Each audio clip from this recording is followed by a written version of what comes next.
Échecs aussi. Vous avez un échec constructif et un échec destructif.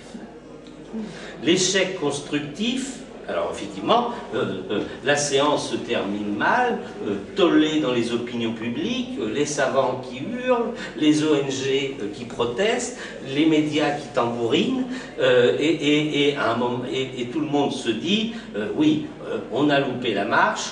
Il faut que chaque pays réfléchisse, y compris dans son débat intérieur,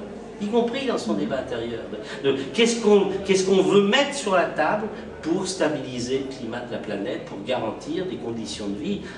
Je vous redis ce qui se passe si on laisse filer les affaires. Un enfant qui naît aujourd'hui connaîtrait en 2100 un réchauffement en ampleur équivalent à la sortie de la glaciaire. On est sur un changement profond de climat provoqué par nos émissions, je dirais, depuis le milieu du 19e siècle, qui vont encore en s'amplifiant. Et donc, l'échec constructif, c'est une espèce de coup de fouet, une espèce de volonté de rebondir et de repartir.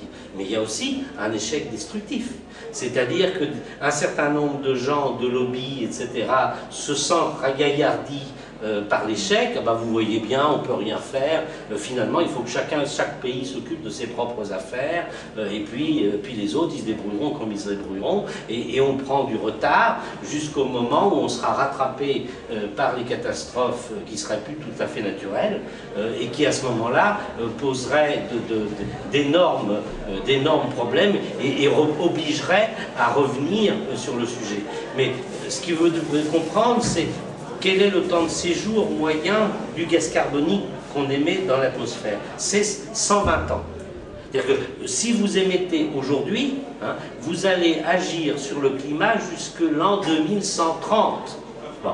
Donc vous voyez que si la négociation prend énormément de retard, eh bien, vous avez une masse de plus en plus importante de gaz carbonique dans l'atmosphère et qui va durer. Et donc ça veut dire qu'à ce moment-là, on serait avec des dégâts, des souffrances humaines qui seront considérables.